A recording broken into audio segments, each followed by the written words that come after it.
It's locked.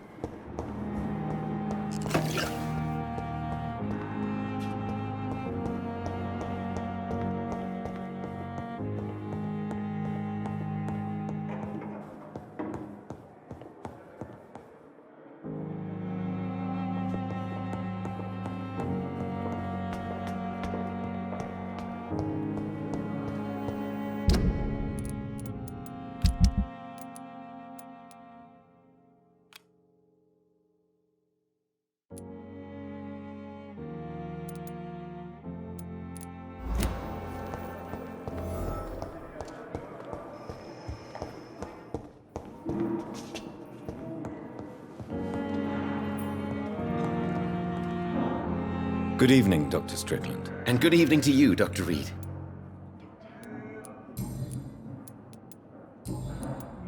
I located the shop, but it was vandalized, and the owner is missing. All I found was your order. I was afraid of such bad news. People are so desperate they're ready to burgle a shop for drugs. That's quite a list you ordered. Opium, sodium hypochlorite.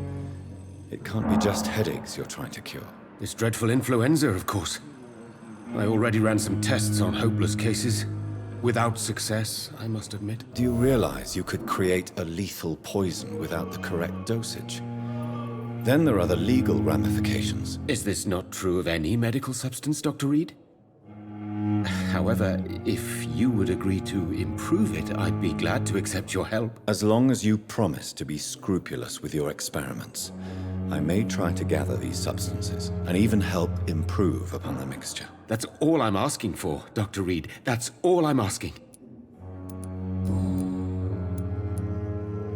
I want to know about these secret tests you run, and if they can save people from this epidemic. Speak to me now, Thoreau. I know I may sound presumptuous, but I'm just following your steps, Dr. Reed. I'm casting away the shadows of ignorance by daring to face them. Self-confidence is essential in our line of work, my young colleague, but only if tempered with the correct amount of cynicism. But you never doubt yourself, Dr. Reed. I've read all your articles and books.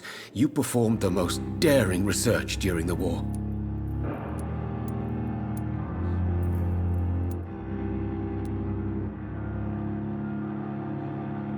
You have my support, Dr. Strickland. I know exactly what it feels like to battle an unknown disease with only your mind and force of will to help you. Thank you, Dr. Reed. You don't know what that means to me.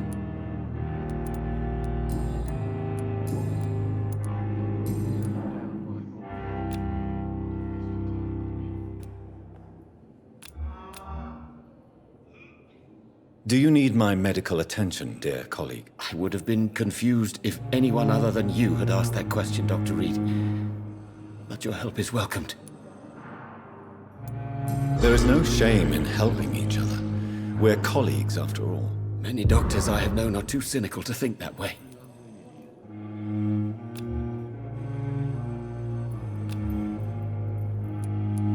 Goodbye, Dr. Strickland. I can't let Strickland put his patients at risk with opium. Perhaps an adjusted formula will deliver more of a placebo effect. Don't waste your time with me. So many deaths. And still more coming. How can we be sure we're making a difference?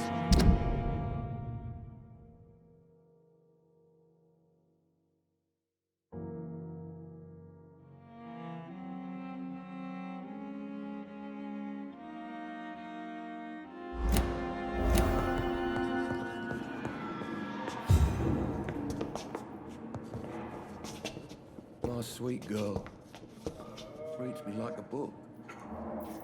I never could keep anything from her.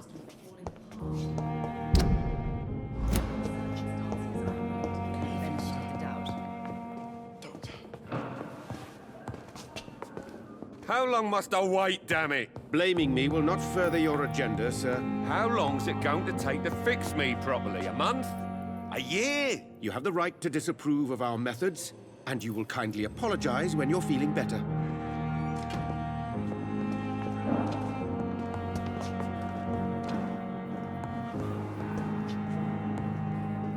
My sweet girl. Good evening, Mr. Fiddick. Good evening, Dr. Reed. Any news about my operation?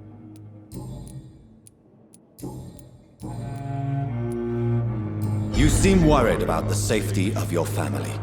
And it's obviously the reason why your wound troubles you so much. I cannot give up on my children now. They both need me living. What about their mother, if I may ask? She died in 1915 during one of the first Zeppelin raids. We never found her body.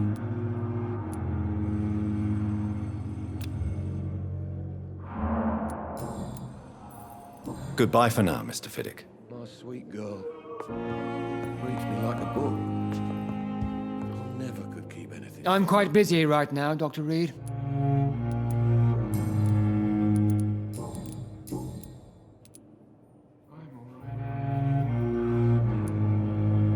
Do you think Dr. Strickland has any chance of curing the Spanish flu by himself? His wish to cure the sick is not driven by pride, but by an idealistic view about our mission here.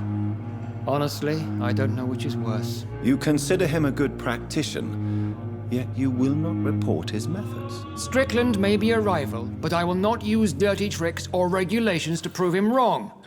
We are doctors, not politicians.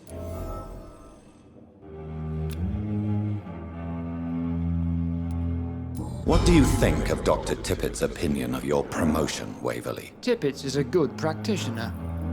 Maybe just a little too attached to his prestigious position at the Pembroke Hospital. Really? That's exactly his diagnosis of you. A little too eager to get promoted? A little bit too proud? He has the right to think so. But I deserve this promotion, and I don't consider it anything but well-earned.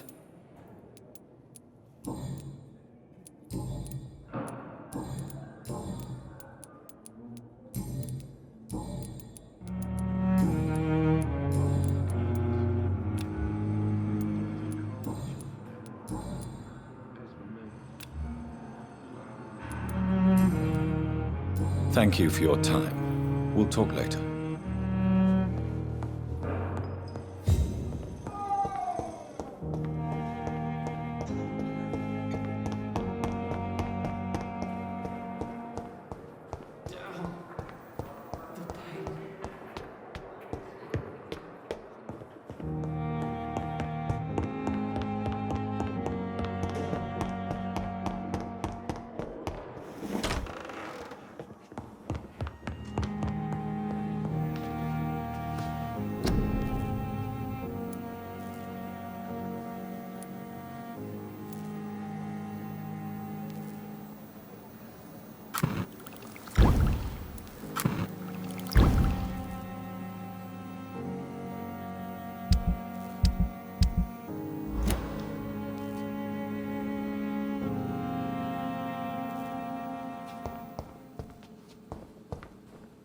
Strickland's project could be dangerous. I have a mind to report it to Dr. Aykroyd.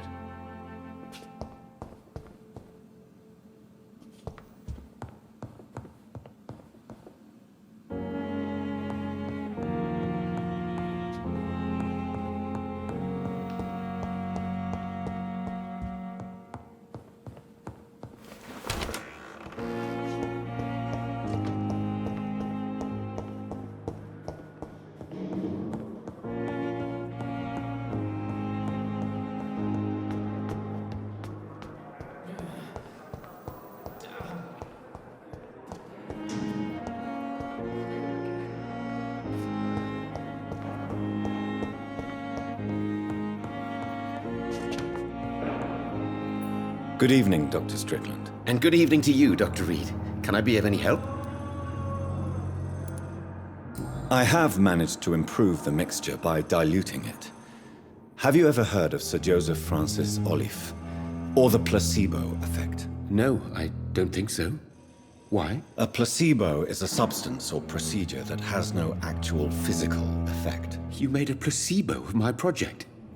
Why? Research has established that a placebo, as long as the subject believes in the effect, can provoke a positive physiological reaction. Really? That's fascinating.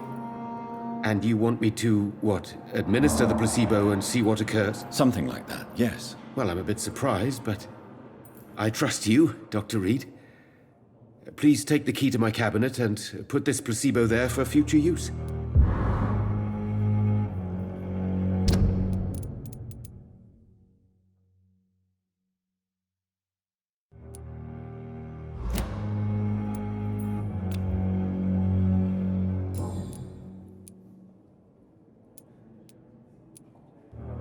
Did you know Dr. Ackroyd never reported your experimental research, despite the fact he doesn't agree with it? Really?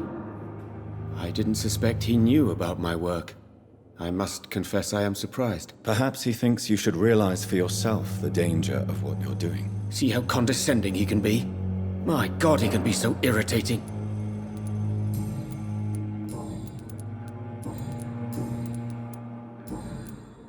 Goodbye, Dr. Strickland.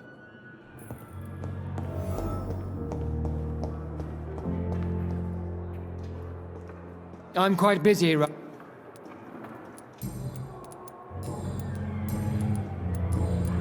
Thank...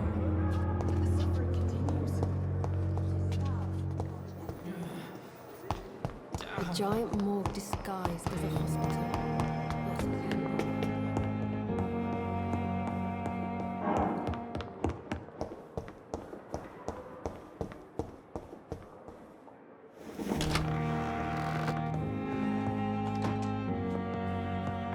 It's locked. At least Strickland can't kill anyone with this formula.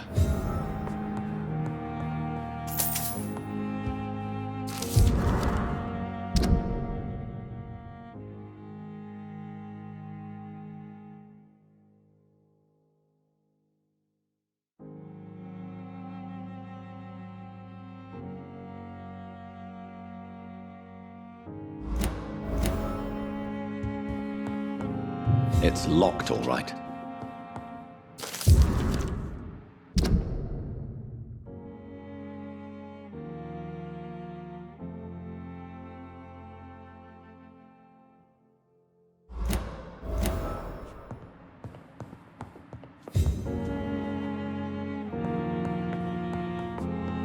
It's locked. It's locked, all right.